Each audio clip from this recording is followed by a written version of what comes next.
extremely frustrating, the performance from this past weekend. Feel bad for Nico Schultz too. He led that race most of the way and he did not have anything in the tank at the end. He wound up 8th. Going out there racing versus myself, me versus me type vibe, you know? If you want things done the right way, you do it yourself.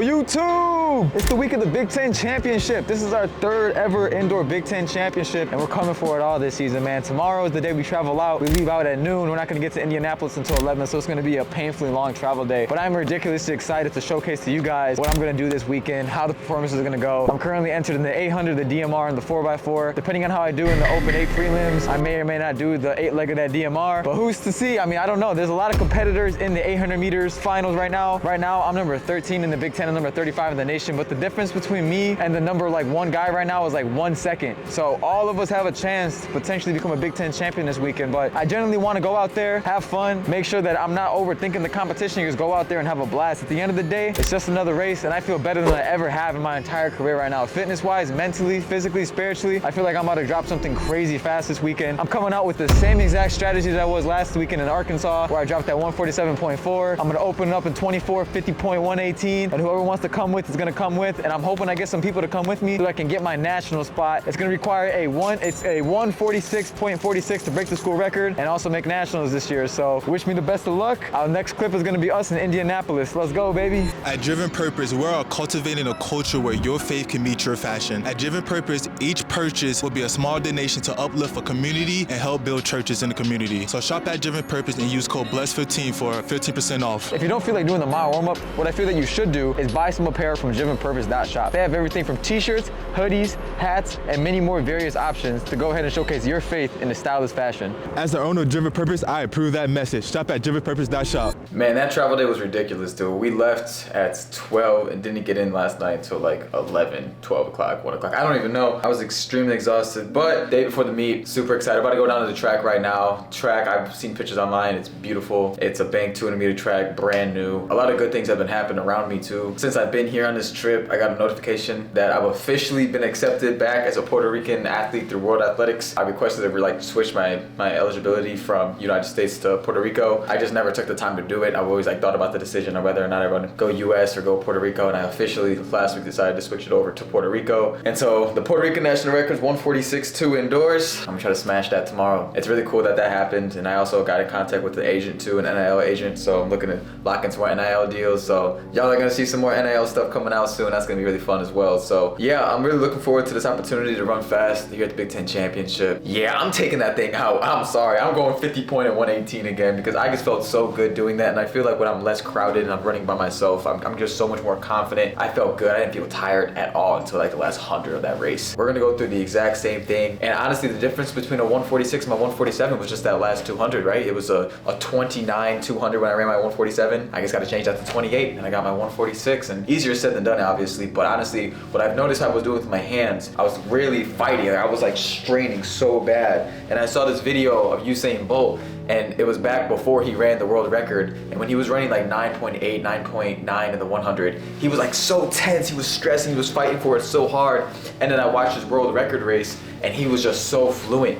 And then I saw a comment, and it was like, Usain Bolt was using 90% or 100% of his energy trying to go 9.9, but then he trained and became a better athlete and was using 70% when he ran 9.5, but he was so fluent when he was doing it and relaxed. And that's the difference between being average and then being an elite and then being the world's best. What I'm trying to say is, like, the harder you try for it, the more strain amongst your body is going to be. Like, if I'm fighting, I'm dead. But if I'm fluent, if I'm smooth, if I'm controlled, if I'm relaxed, you are faster than that athlete that's trying to put so much out there, you know? So that's my mindset going into this race. Oh, I'm so excited, I'm gonna tap back which after I go to the track. All right, updates, now the nighttime, getting ready for tomorrow. Yeah, I'm sorry I didn't get any footage of when I was at the track. I got like one video and one picture. Did 4 200s, 27, 26, 25, 25. 25, something like that. So we're locked in, man. It's game time. We just gave our senior speeches. Mine was legendary. Might have been a little bit too legendary. Made a lot of people laugh. Probably took a joke too far a little bit. So if I'm not the team for outdoor season, y'all know why. Locked in for tomorrow though, bro. Don't even know what the heat sheets are, which is probably the best thing, because going out there racing versus myself, me versus me type vibe, you know? If you want things done right way, you do it yourself. But at the same time, bro, like I didn't have a single thought in my mind before that Arkansas race, and I still went out there and I just ran great. So I'm having that same mentality right now of like, I'm going out there, I'm just gonna run. I'm literally just gonna run. That's when I perform my best. Go out there from the front. Whoever wants to come with can come with, and they'll get dragged to the well right there with me. So main focus in this race is the last 100 meters. That's 150 meters. Arms are here. I normally run like this, kind of like this, like I mentioned before, kind of like that drum vibe you can see in this picture.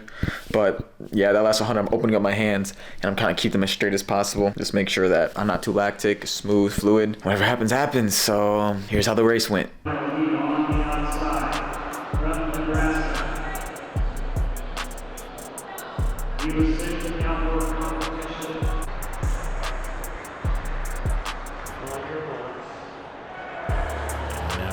To the line here, 6 men trying to get themselves in a position to advance to the final of the men's 800 meters tomorrow here at the Big Ten Indoor Track and Field Championships. You see the cones set in the middle of lane 3. That'll keep those guys in 2 separate lanes here in the early going, but a brisk run by Nico Schultz of Nebraska, the junior. And he is out and well away of the field, and that group behind him now trying to react, but they are a good 10 meters separating the two here. Alan Clay of Penn State there. More than a second back is Miles Brown, but he's being patient. Doesn't have to get it all back here in just a lap, and trying to close that distance here with Justin O'Toole of Washington coming up alongside Brown. Halfway home, final heat, 52.09, pretty consistent first 2 laps of the race in all 3 of these heats, but now you can see that the rest of the field getting contact again with Schultz and Clay, Brown and O'Toole, Harrington of UCLA, as they'll wind it up for the final lap here in the final heat of the men's 800 meters. Top 2 will automatically advance. Schultz and now O'Toole into second.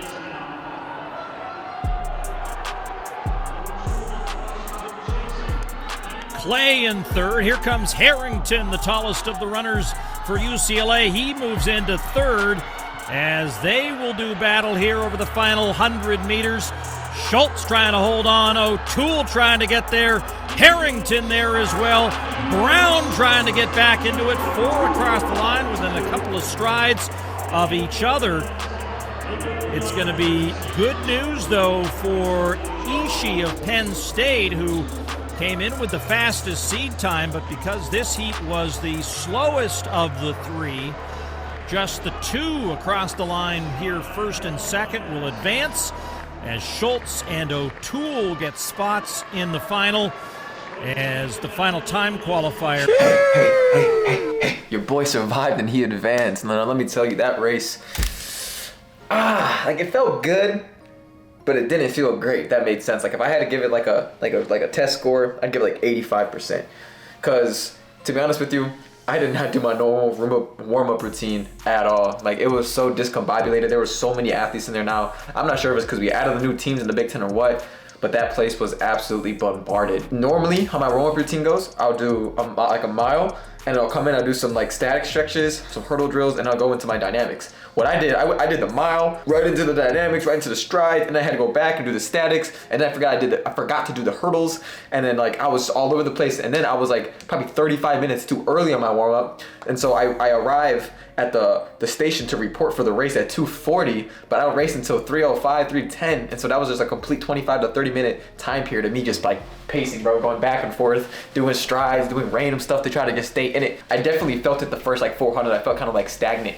in a sense. And so I'm happy that I got away with that. Seriously, that's definitely on me to make sure that next time, like, plan it out a little bit better. It's hard though, because you got to get a feel for it at the Big Ten championships. Like, you know, the stakes are high. Everybody wants to obviously make it, and the pressure is very immense. You can feel it among the air. You're staring down your opponent eye to eye. This is another lesson too, to show you that ranking does not mean absolutely anything when it comes into this. Like, you know, one of the guys in my heat, the guy Washington right behind me, he ran 146.5, and then, you know, he barely got away with that 148, and there was a guy right behind him who almost made it, right? And I wasn't even projected top 8. I was like 13th going into this, but guys do different events, guys run fast early on and get hurt. Like, there's so many different factors, and so you cannot live or die by the stat sheet or TFers or athletic.net. Like, there's so many different things to distract you from running fast. But I like something that my coach said today. He was like, don't let others dictate how good you are, or don't let others dictate how fast that you can run. Go out there and do you, and don't let your performances be pre-made by the outside noise. And like, that really stuck with me, and I was just like, dang, like, he's right. Like, you know, like tomorrow, for example, when I'm going against that 142 Kenyan and the other good Oregon guy and then the other good Washington guy and then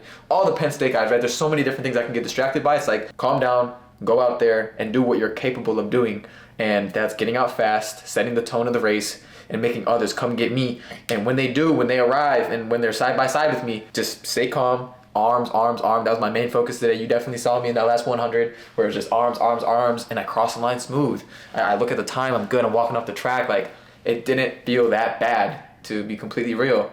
And so I rated it at 85 because obviously I wanted to try to get my national mark today. I mean, I hate doing things last minute. I would love to have already been in that top 16 and not have to worry about it. But tomorrow, go out there and do whatever it takes to get a medal. If that time comes, amazing. And if it doesn't, it's whatever, you know? I feel like I'm putting my best hand forward and giving myself the best possible opportunity to win a Big Ten championship, and this is the best possible year to win it. And obviously there's so many good teams and so many good people and athletes inside of this race right now. In years past, I didn't even feel capable. I felt like getting to this position was something that was just otherworldly. Like, I wasn't able to do it. Like, I literally psyched myself out from even being in a position to do it. And now I literally feel more confident than ever, more capable than ever to go out there and have that gold medal around my neck. So the game plan for the rest of the day is I'm gonna go get some lunch and then go out to dinner with the fam tonight, support some of my teammates through my computer because the races is like super far away. It's like 25 minutes from the hotel. And so I'm just back at the hotel recovering, chilling out, getting some electrolytes and gearing up for something great tomorrow. So wish me luck in this final, guys. And it's about to start in 3, 2, 1. Men's race as we get set for the action here. You see 3 Oregon Ducks in that first group. There's 8 men in the final. Koititoi Kadali of Oregon is actually also in the 600. Maddie Erickson also bouncing back for 2 events as well. James Harding getting introduced there. There is Erickson. Nico Schultz next to him from Nebraska, and Camden Law of Michigan. A couple of Washington Huskies out on the outside, and Justin O'Toole and Kyle Reinheimer, and Uchichi Ishii of Penn State, who came in with the fastest seed time, got himself into the final, but it was not easy for him. He had to get in on time. He did not win his heat yesterday on Friday. And that's certainly not an easy double, though, coming 800 to 600, and keeping in mind they're going to be a little bit on time as they're trying to make up for that little bit of delay on the track. So this race going off about 4 minutes after it was scheduled to go off, but we should get back on time here pretty quickly as there's just this single race in the 800 meters. Oregon with the benefit of 3 in this field, as we'll see if there's some teamwork in the early going. Ishii being much more aggressive here in this final as he moves up alongside Maddie Erickson, and is now back at about, 4th position here overall as Schultz of Nebraska leads it early on. Yeah, and you could tell Kadali, he got out really well, but he did not want to be the one right on the hip of the leader. So Erickson had to make up a little bit of ground there. Maybe he's had to push a little earlier than he would have wanted to, but just found himself in a really good position now. And Ishii making that move up on the outside as they press the 400-meter mark.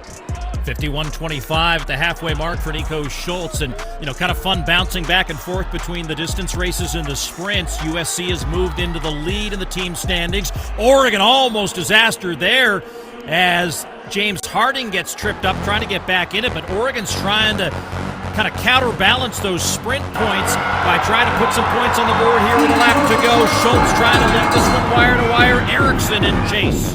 Erickson was really trying to find some room on the inside. He couldn't get it there. Had to move to the outside. Now here comes his move. And Kadali, his teammate, on his shoulder.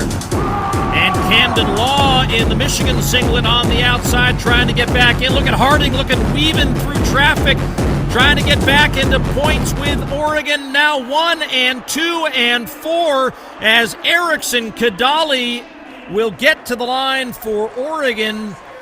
And they pick up 18 points in first and second. They will add 5 points in third. So entering this race behind USC by 17.5 points. It looks like they'll have enough to get back into the lead here after Matty Erickson takes the win confidently in a race you know all too well, Declan. Feel bad for Nico Schultz, too. He led that race most of the way, and he did not have anything in the tank at the end. He wound up 8th, did pick up a point for the Nebraska Cornhuskers, but a big day for the men of Oregon, and Matty Erickson sets the tone with a win at 800.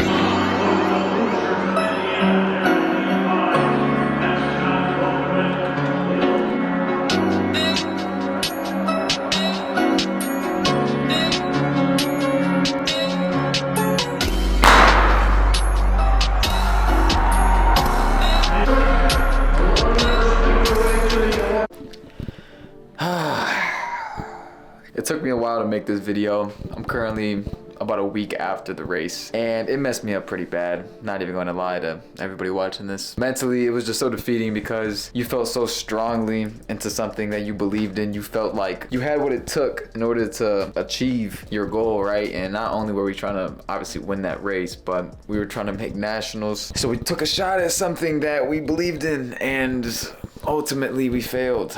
We went out very hard in that race. Given the field and who it was, maybe if I go back in time I'd change my strategy and sit on everybody else, but at the same time, does the race go that fast if I don't take it out the way I did? I guess we'll never know. Overall, my feedback I have for that race was just, I died. I didn't have what it took for a double, in my personal opinion. I did not have the stamina in order to go both days. I believe in day one, that was everything I had, to be quite honest. I mean, day two, 400 was on pace.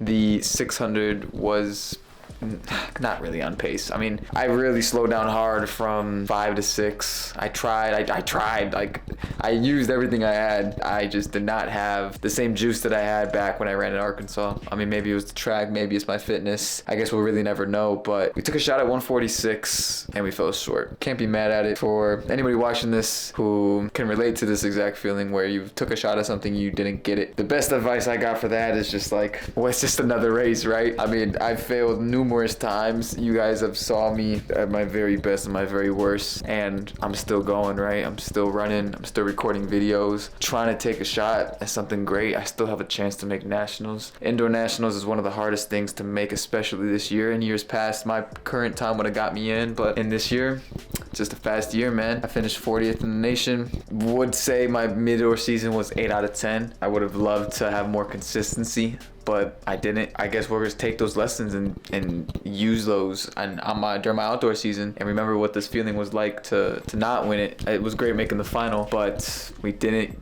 achieve our goal. But that never stopped us. We're gonna keep on doing our thing. We're gonna keep on competing hard. I'm gonna keep on posting frequently and showing you guys tips and tricks on how to get faster, no matter what. No matter the circumstances and how my races go. Outdoor season is gonna have a lot of great things. Outdoor season, we're gonna get that 146, and we're gonna take a shot at that 145 like we know we can do. So we'll have more space to move around, and we don't got to worry about that indoor track being compact. We're gonna have space, and we're gonna do some great things. We'll catch y'all outdoor season. Peace.